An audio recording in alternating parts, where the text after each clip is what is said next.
pruebas, etc. Y voy a pedir que se imponga la pena de cárcel, su rollo fiscal, ¿no? Se utiliza su cantidad. Usted es defensor, su caso, defensor de ese señor. Tengo mi caso, voy a presentar una tesis de inocencia, ¿no? Voy a demostrar que el acusado, ¿no? Disparó en ejercicio de su legítima defensa, el imputado no es responsable penal, ¿no? Y lo voy a demostrar con estos hechos. Ojo bien, ustedes tesis de inocencia. Eso es lo que pasa al inicio, en la fecha roja, ahí coincide con la verde, ahí ocurre. Es el primer acto procesal relevante en el nuevo código. Terminado lo que se denomina presentación del caso, o alegatos preliminares o alegatos de inicio, el juez le pregunta al acusado, ¿no? Muy bien, señores, y hemos escuchado las tesis, los alegatos de apertura. Vamos a dar lugar al procedimiento de conclusión anticipada. Les explico, acusado, este procedimiento de conclusión anticipada es un código procesal, es un procedimiento en el cual, si el acusado acepta responsabilidad, ¿no? Se le adelanta la sentencia y se reduce la pena en un séptimo, ¿no? de la pena. Usted es libre de aceptarlo, ¿no? Así que vamos a preguntarle, usted, acusado, ¿acepta haber cometido el hecho o no? Así se le pregunta. Entonces el acusado, mientras consulta con su abogado, ya se genera un quiebre, una ruptura al debate contradictorio. ¿Por qué razón? Porque momentos antes el abogado ¿qué había hecho? ¿Qué tesis había sustentado? Claro, entonces, ¿qué sentido tiene preguntarle luego al acusado si es que acepta responsabilidad? Entonces, ahí tenemos un pequeño problema de sistematicidad, de ubicación de este acto procesal en un momento totalmente contradictorio para la tesis de defensa. Dar inicio ya al proceso de conformidad, luego del alegato del abogado, ya es sentar las bases para generar, digamos, una falta de credibilidad en la tesis de la defensa, que afecta a su tesis de defensa. Entonces, esto es un poco peligroso para la defensa, ¿no? Y desigualitario. Ahora, si que el imputado dice, no acepto, señor, porque ya tengo mi tesis de inocencia, perfecto, sigue adelante, ¿no? Entonces, pero luego de esa incidencia pasamos a otro momento incidental, que es lo relativo a las nuevas pruebas. No pude completar mis pruebas a nivel de etapa intermedia porque o no llegaron a tiempo, porque estaban en la prueba criminalística en Lima, o porque recién los he descubierto. Entonces pido que se me lo admitan, pues. Entonces se hace todo un debate sobre la admisibilidad de la prueba. Y se hace un debate que a veces se quiebre el juicio, se suspende el juicio porque hay que debatir, ¿no? Porque hay mucho que debatir, ¿no? Finalmente se termina aceptando la nueva prueba, ¿no? De una y otra parte. Hay temas, casos litigiosos donde eso es perfectamente posible. Entonces, admitidas las pruebas nuevas, luego se da lugar a la actuación probatoria. Pero miren ustedes un problema que hemos advertido aquí y que afecta al debate contradictorio. En los alegatos de apertura, la teoría del caso presentada al inicio del juzgamiento fue el reflejo de la prueba que había sido admitida en la etapa intermedia. Pero cuando se admiten nuevas pruebas en el juicio oral, como que la teoría del caso cambia, porque son las pruebas que entran adicionalmente a la actuación probatoria. Entonces, ya de por sí, cuando se admite una nueva prueba, ya tu teoría del caso varía, modifica. Y por lógica consecuencia, en una legítima relación al derecho a la defensa, a la contradicción, entonces, si se admite una nueva prueba a una de las partes, tiene que darse la oportunidad a otra parte para poder presentar alguna otra prueba referente a ese nuevo hecho. Entonces, eso también va a generar una modificación de la teoría del caso. Sin embargo, no vamos a la actuación probatoria a litigar una teoría del caso sustentada en unas pruebas que no son todas las que se van a actuar. Entonces acá hay como un defecto en nuestra regulación que lo que hace es básicamente afectar el debate contradictorio. Y además, miren ustedes, entre la presentación del caso hasta la actuación probatoria, cuando hay muchas incidencias, como que el juez ya perdió, ¿no? Un poco la mediación, yo no recuerdo con precisión cuáles son los elementos de la teoría del caso, se perdió la incidencia. Entonces, no es como los sistemas acusatorios ya consolidados, en donde estas incidencias de la conformidad o de la nueva prueba son incidencias que se realizan antes, ¿no?, de la presentación del caso. Miren, en el sistema americano hay una audiencia de cargos donde lo hay porque en el sistema americano no hay etapa intermedia, porque no hay etapa de investigación formal, ¿no? Hay una audiencia de cargos, ¿no? Se confisca la forma de acusación, anuncia su acusación, hay una audiencia donde al acusado formalmente se le informa la acusación y el juez le pregunta, ¿cómo se declara? ¿Han visto ustedes las películas americanas, no? ¿Cómo se declara? ¿Culpable o inocente? Ven ustedes, ¿no? Entonces, si se acepta, quedó el juicio ahí. Pero si es inocente, entonces, muy bien, su juicio será tal día. Entonces acá también debiera haber, ¿no?, un momento en el cual, antes de la teoría del caso, se le pregunte al acusado, ¿va a haber conformidad? ¿Va a aceptar cargos o no? Ahora, el acusado en el nuevo modelo ya tiene pleno conocimiento de la acusación. No hay necesidad que se le haga una audiencia de expresión de cargos. Ya tiene pleno conocimiento. Entonces, simplemente. Luego viene la audiencia la incidencia de nuevas pruebas. Si se emiten pruebas, excelente. Entonces, digo, el juez dice, muy bien, vamos a iniciar el debate contradictorio. Muy bien, ahora sí, puede presentar su caso. ¿Cuál es su caso fiscal? Mi caso es este, pues. Voy a acreditar, voy a probar el delito de homicidio. Voy a probar que el acusado con arma de fuego le disparó 2 tiros a quemarropa de la víctima y la mató, ¿no? Lo voy a probar con testigos que van a venir con las pericias correspondientes, ¿no? Y voy a pedir que. Entonces el juez ya captó. El juez no está pensando en las incidencias, ya está centrado o concentrado en lo que le propone como verdad el fiscal. Luego escucha al defensor. Entonces, y escucha al defensor sin el elemento perturbador de la conformidad, porque ya sabe el juez que va a enarbolar la tesis de inocencia. Entonces está interesado por el juez en saber en qué consiste la tesis de inocencia. Entonces el juez, el abogado que viene, juez, yo le voy a demostrar, juez, que el acusado actuó en legítima defensa. Voy a demostrar al juez que el agraviado, la víctima, fue quien llevó el arma en estado de ebriedad y empezó a disparar.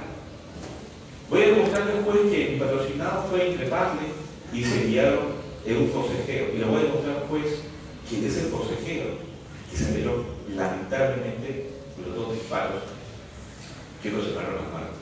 Pues esto no es un homicidio, esto es pues una legítima defensa. Y se lo voy a demostrar. ¿No? Entonces, ya queda, como ustedes podrán darse cuenta, el juez, ¿no?, delimitado su objeto de conocimiento a lo que cada una de las partes va a demostrar. Y inmediatamente después de escuchar los alegatos de apertura, le dice, muy bien, ya escuché sus alegatos de apertura, vamos a litigar. Fiscal, y empieza a demostrar su caso. Entonces el fiscal llama a sus testigos, se pone una prueba y se desarrolla inmediatamente el debate contradictorio a consecuencia del alegato de apertura. Pero ¿qué es lo que pasa en nuestro código procesal?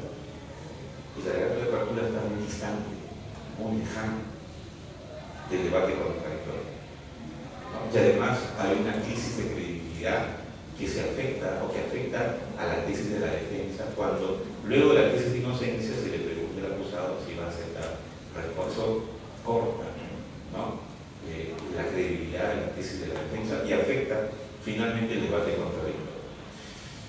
Eso tiene que cambiar. Pasa, por favor.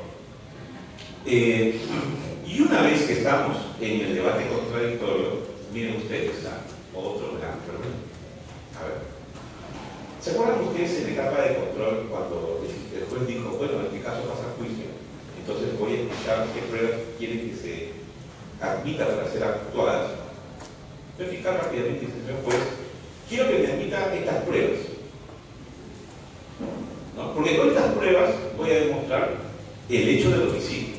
Quiero que me admita, ¿no?, la declaración testimonial de 3 personas testigos presenciales. Quiero que me admita, ¿no?, la prueba pericial del perito balístico y del perito médico legal para determinar y comprobar y acreditar el disparo a corta distancia, ¿no?, y que el ángulo del disparo, y para acreditar que fue disparado a corta distancia de quemarropa. Entonces, es lo que dice. Vean ustedes, ¿no? O sea, el fiscal quiere demostrar el homicidio con sus pruebas, ¿correcto? ¿No? Pero cuando se inicia el debate contradictorio, cuando empieza el juez a escuchar a las partes, se encuentra con el artículo 375 del Código Procesal Penal, inciso primero, ¿no?, donde se señala que el debate probatorio seguirá, dice el código, ¿no?, el siguiente orden. Primera actuación probatoria. ¿Cuál es, creen ustedes? ¿La prueba de la fiscalía? No. Es el examen del acusado. Volvió a aparecer la declaración del imputado como lo más importante, primero y más importante del juicio oral, un rezago netamente inquisitivo, ¿no?, que distorsiona terriblemente el debate contradictorio. ¿Por qué lo distorsiona? Porque cuando el fiscal dice, juez, este es mi caso, muy bien, dice el juez, entonces empieza a demostrar su caso. Entonces el fiscal dice que ya ha asistido a muchos cursos diplomados de investigación, etc. Entonces el juez, voy a llamar a mi primer testigo de cargo. Un momentito, dice el fiscal, lea el código. ¿Qué dice el código? Usted debe empezar, ¿no?, la actuación probatoria interrogando al acusado. Caramba. A ver, y desde el punto de vista probatorio, si dijéramos o si asumiéramos que la declaración del imputado es un testimonio, ¿no?, digamos, un testimonio, ¿no?, yo les pregunto, ¿ese testimonio va a corroborar la tesis acusatoria o la tesis de defensa? Fíjense ustedes, ¿es posible que el fiscal pueda empezar a demostrar su caso interrogando al acusado? ¿Creen ustedes que el acusado va a decir, sí, señor fiscal, yo he sido, yo soy responsable? Y le generamos todo un problema terrible al fiscal. Porque el acusado, si lo asimilamos al concepto testimonio, el acusado o el testimonio del acusado respecto de la tesis fiscal es un testigo hostil, es un testigo contrario a la pretensión fiscal. Entonces, como el fiscal sabe que es un testigo contrario, un testigo hostil, entonces dice, a ver, ¿cómo le pregunto? ¿Le hago interrogatorio directo o le hago interrogatorio indirecto? ¿Le hago preguntas abiertas o preguntas objetivas? No sé, se le arma un problema al fiscal. Y si el fiscal no está debidamente entrenado, entonces le va a hacer preguntas como en el viejo sistema, ¿no? Y cuando le corresponda preguntar al abogado defensor, el juez le dirá, abogado, usted puede preguntar, pero el abogado le responderá, gracias, señor juez, yo quisiera agradecer al señor fiscal porque ella preguntó por mí, muchas gracias, no va a hacer una pregunta. Y entonces, lo que hacemos es debilitar la tesis fiscal, ¿no?, obligando al fiscal a demostrar su caso con un testigo totalmente contrario creen ustedes que debiera haber sido su principal testigo del fiscal? Si estuviese vivo, el agraviado fuese el agraviado, ¿cierto? Correcto. Su principal testigo. Pero acá está muerto, ¿no? Su testigo será pues, el perito, el médico legista, ¿no? El testigo presencial que vio cómo le disparó, con ese debe empezar. Así se demuestra el caso. Pero no solamente empezar el debate contradictorio interrogando al acusado genera un problema al fiscal, también genera un problema para la defensa, porque volvemos a configurar al acusado como un testigo, pero como un objeto de prueba, ¿no? Vamos a interrogarlo igual, por supuesto, más importante, ¿es prueba o no es prueba? La declaración del acusado no es prueba, ya hemos dicho. ¿Qué es entonces? Es un medio de defensa. Entonces, y si es un medio de defensa, ¿cómo garantiza el proceso penal mejor ese derecho a la defensa? Declarando, haciendo que declare el acusado antes del debate. ¿O sería mejor que declare el acusado después del debate? ¿Cómo creen ustedes que sería más beneficioso para el derecho a la defensa? ¿Que el acusado declare antes o que declare después del debate? ¿Cuál creen que es? O sea, ¿cuál de las formas creen ustedes garantiza mejor el derecho a la defensa?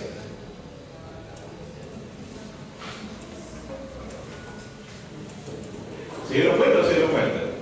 Claro, se garantiza mejor el derecho a la defensa haciendo que el acusado declare al final del debate. Luego que ha escuchado todas las pruebas que le incriminan, ¿no? Y de acuerdo a la Convención Americana, el acusado tiene derecho a contestar, a responder por aquello que le incrimina. Si declara antes, ¿qué va a pasar? No va a tener la oportunidad para contar su historia, ¿no? De lo que pueden haber hecho los testigos de cargo. En cambio, es mejor que el acusado declare al final. Entonces, una interpretación constitucional de esta norma nos podría conducir a generar como práctica que los acusados no declaren al inicio del debate. Que quien declare, que la actuación probatoria se desarrolle garantizándole al fiscal actuar sus pruebas con las cuales va a probar su acusación, sus pruebas del fiscal, ¿no? Para fortalecer la tesis fiscal, ¿no? Y que el imputado pueda declarar, si lo quiere, al final del debate contradictorio, para garantizar mejor así su derecho a la defensa. ¿Correcto? ¿Correcto? Entonces, es importante considerar estas circunstancias, porque de lo contrario esta práctica nos puede conducir lamentablemente, ¿no? a una violación del debido proceso muy claro, haciendo una interpretación de tipo literal. Debemos hacer una interpretación constitucional. Y además tienen ustedes lo grave que es, ¿no? Distorsiona la técnica de litigación oral, porque si el acusado es un testigo hostil, ¿qué preguntas tiene que hacerle la contraparte? Preguntas en contraexamen. Pero ¿cómo es posible pueda iniciarse una interrogación con preguntas en contraexamen sin que exista previamente un examen? Es decir, para que pueda haber un contraexamen, tiene que haber previamente un examen directo. Si no hay examen directo, no puede haber contraexamen. Es terrible, ¿no? Y eso es lo que pasa lamentablemente en algunas cortes, cuando no advertimos esta situación, claramente nos dejamos llevar por la literalidad de la norma y que al final, como ustedes se pueden dar cuenta, ponen en cuestión gravemente el modelo acusatorio, el debate contradictorio, la técnica de litigación oral y, por si fuese poco, restringen derechos al debido proceso.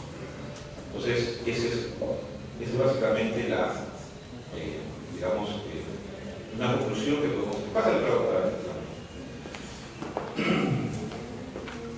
Bueno, esto ya es sobre la apelación. En la apelación, por ejemplo, a ver, tanto para el juicio oral como para la apelación hay una referencia. Es decir, en el juicio oral, la oportunidad para poder ofrecer prueba nueva es al inicio del juicio.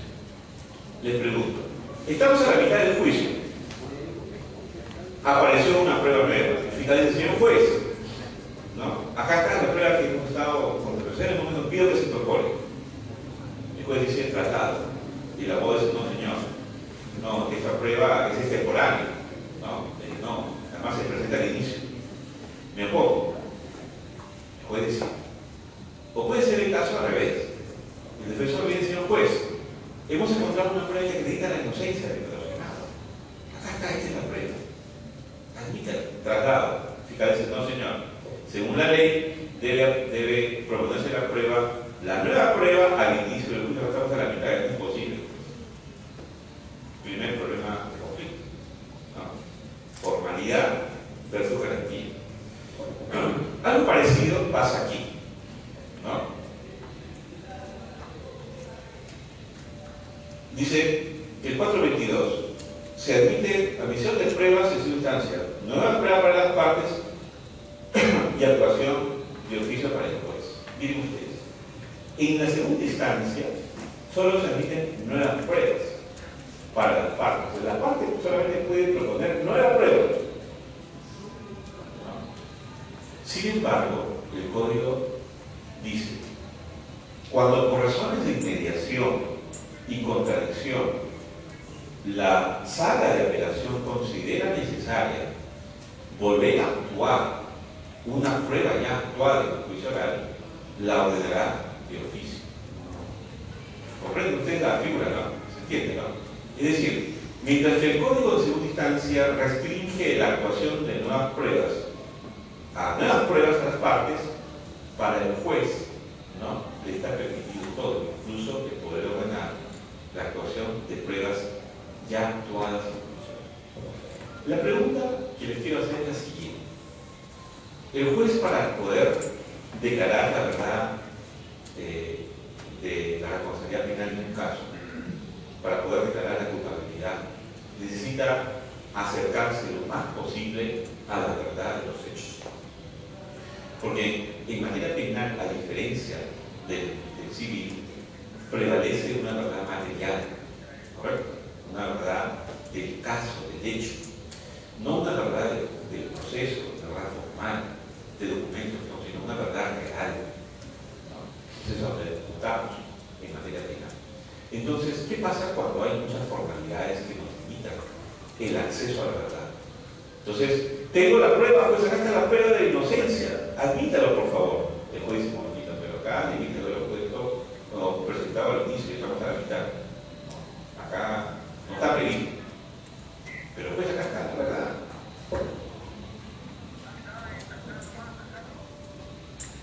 Igual en segunda instancia. Puede ser que la prueba realmente sea nueva, pero digamos, no cumpla con los requisitos de esa prueba, pero es relevante. Porque a veces dice, bueno, pudiste haberlo conocido y presentado su contenido, no lo presentaste. Pudiste haberlo conocido, lo conocías, no es prueba nueva, no te admite. Pero juez, esta es la prueba de la inocencia. Admítelo. El juez dice.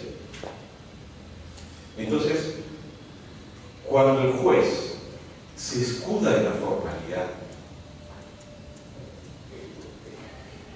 se aleja de la verdad. Y acá se da el debate entre la garantía versus la formalidad. ¿Cuál debe prevalecer? La garantía. El derecho a probar, es decir, la prueba de la responsabilidad penal, ¿no?, o la prueba de la inocencia, deben ser lo que debe prevalecer. El derecho a probar es el que debe prevalecer a la formalidad. No puede haber en el siglo XXI un sistema judicial donde los jueces digan, no, la formalidad no me permite ver la verdad. Puede ser que se pruebe la inocencia, pero no te lo puedo admitir porque la formalidad me lo impide. Oiga, pero ¿qué es más importante? ¿La verdad o la formalidad? Entonces, ese es un debate que también tenemos que llevar y que nos permite hacer una interpretación constitucional de normas que realmente no limitan el derecho a probar. Además, en segunda instancia, ¿no? Es grave, porque miren, para el juez se le permite todo, es decir, ordenar prueba y actuar prueba ya actuada en primera instancia. ¿No? A veces, nosotros hemos visto casos donde un testimonio tiene que ser necesariamente repetido en segunda instancia, porque hay una prohibición legal al Tribunal Superior en la cual no se le permite dar un valor diferente a una prueba personal actuada en juicio oral y en primera instancia. Entonces, para poder darle un sentido diferente, tiene que actuarse la prueba nuevamente. Y además, ¿cómo garantizamos mejor el derecho del imputado a la doble instancia? Haciendo una revisión de la prueba actual o volviendo a actuar la prueba. Ese es un tema de discusión, ¿no? Claro, volviendo a actuar las pruebas. Miren, hemos tenido casos con penas altísimas, graves, donde el tribunal ha considerado necesario volver a actuar las pruebas para poder vincular o desvincularnos de la prueba personal.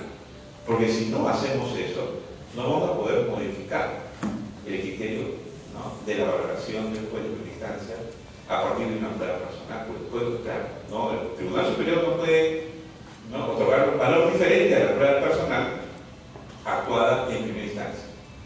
Pero sí podemos cuando la volvemos a actuar en segunda instancia. ¿No? Casi se puede.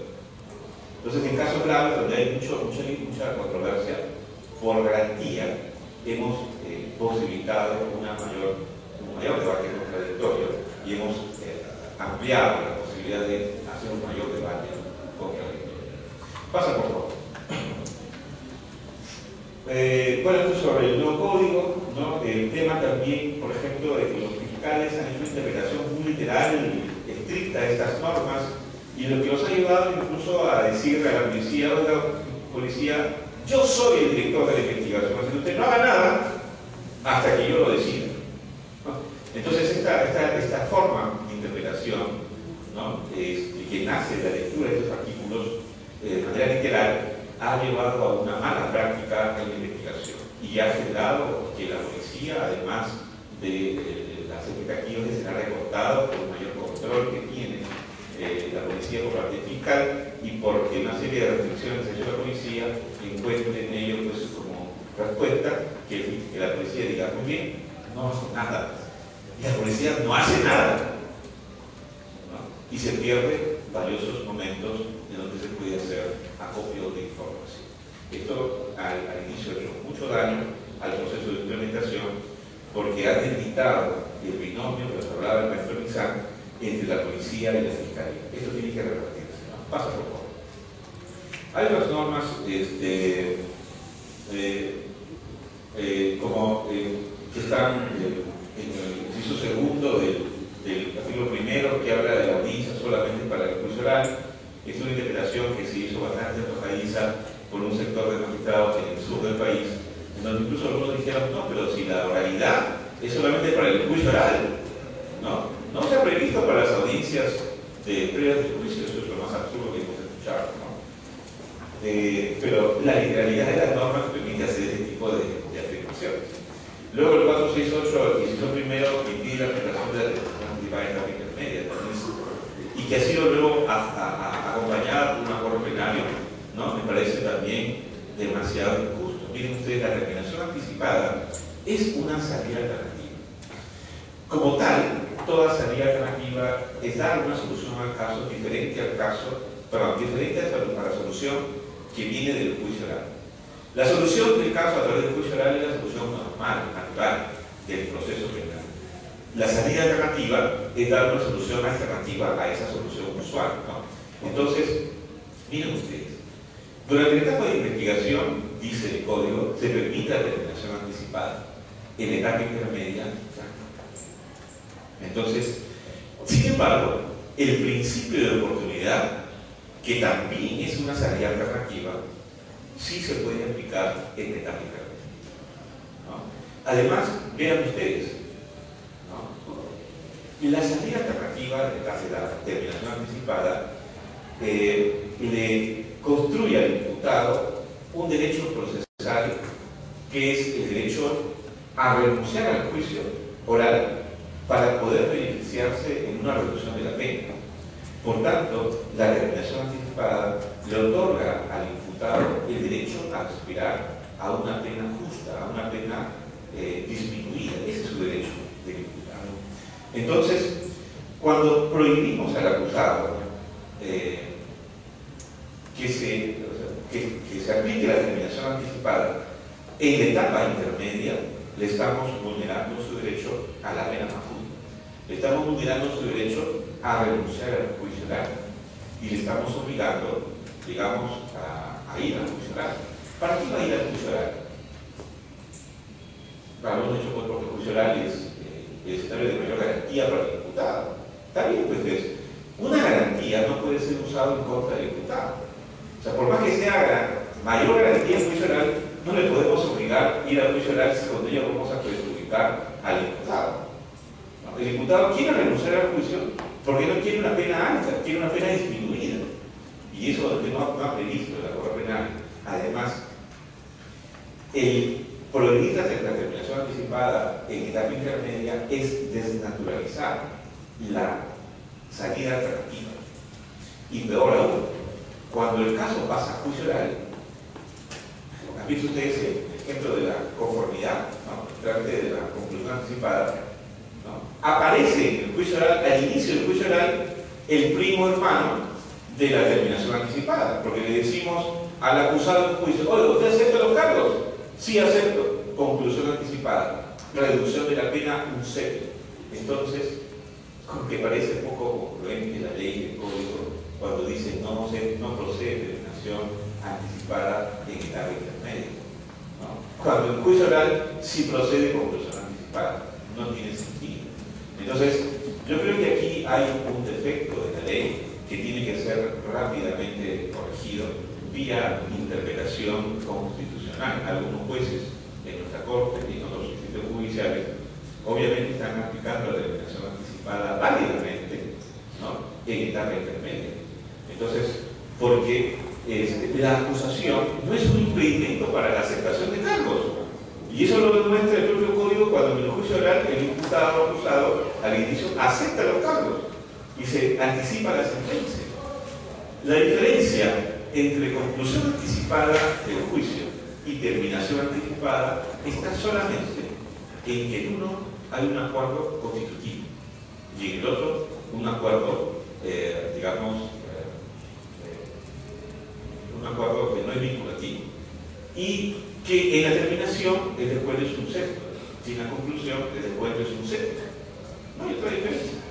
Entonces, si es que el imputado ya tiene una acusación y está en etapa intermedia, perfectamente puede decir en su escrito de oposición: juez, me opongo a que el caso pase a juicio porque me voy a acoger a la terminación anticipada, ¿no? Y el juez no puede recurrir a esta obligación de resolver el pedido del abogado, del imputado, porque tiene que ver esto con su derecho del acusado a una pena más justa y a su derecho a renunciar al juicio oral si con ello se beneficia, ¿no? Está clarísimo eso es argumentos de peso que no han sido previstos siquiera en el acuerdo plenario, ¿no? Que existe al respecto. Asimismo, el artículo 423, ya para terminar, porque ya estamos sobre la hora, ¿no? Entonces, bueno, hay muchos temas en realidad. Yo les he traído solamente algunos aspectos problemáticos, ¿no? Que no sé si puedo pasar a la lámina. Algunos aspectos problemáticos, solamente algunos, hay dos más, yo creo los más importantes, ¿no? Concluyo que la reforma penal procesal en nuestro país lamentablemente no ha sido acompañada por una reforma integral de todo el sistema judicial, lo que genera realmente un gran problema de aplicación del código. Pasa por todo. Que en el código procesal tenemos una serie de normas o rezagos inquisitivos cuya aplicación literal nos está haciendo contrarreforma. Y si es que no respondemos rápidamente a ello, vamos a frustrar el proceso de reforma nosotros mismos, ¿no? Pasa. Que el código literal, pero la interpretación literal sigue siendo un defecto de nuestros operadores. Yo creo que acá tenemos que tener un trabajo serio en las universidades para poder mejorar y optimizar los criterios de aplicación del derecho a partir no solamente de una interpretación literal, sino de una interpretación sistemática, teleológica y una interpretación conforme a la Constitución. Eso es lo que nos falta, ¿no? Para poder justamente decir, ¿la audiencia es un valor constitucional? Sí es un valor constitucional. ¿Por qué es un valor constitucional? Porque allí se hacen valer mejor los derechos del debido proceso. Por eso debe ser rescatada, revalorizada, fortalecida y defendida. Y por tanto, toda norma, ¿no?, o acto que se oponga a la audiencia tiene que ser desechado porque prevalece por su jerarquía constitucional, como valor constitucional, la audiencia. Paso. Y termino con esta norma. Por eso el legislador en este punto fue sabio. Dijo, miren, puede ser que nos hayamos confundido a redactar alguna norma del código, ¿no? Por eso, para evitar problemas de asistematicidad o de incoherencia, vamos a instalar el artículo 10º del título preliminar del Código Procesal. Y entonces, cuando el operador penal, al aplicar una norma del código, ¿no?, la encuentre incompatible, incoherente con el modelo, entonces tiene que aplicar el artículo 10º. ¿Qué nos dice el artículo 10º? Nos dice que la interpretación de las normas del Código Procesal Penal deben de realizarse conforme a los principios rectores del título preliminar. Es decir, no debe de realizarse una interpretación literal, sino una interpretación constitucional. ¿Por qué razón? Porque los principios rectores del título preliminar del Código nos hablan de debido proceso, imparcialidad, presunción de inocencia, nevicidio, que son otras palabras, principios que tienen o que pertenecen al concepto del debido proceso y que tienen una jerarquía constitucional. Entonces, el mandato del artículo 10º, y con eso termino, es el que todos debemos hacer una interpretación constitucional de las normas del Código Procesal Penal, y haciendo una interpretación constitucional podemos interpretar las normas inquisitivas para asemejarlas a nuestro sistema y poder consolidar el modelo acusatorio y el sistema de audiencias. Y así, solo así, podremos garantizar realmente en el día a día la consolidación del modelo acusatorio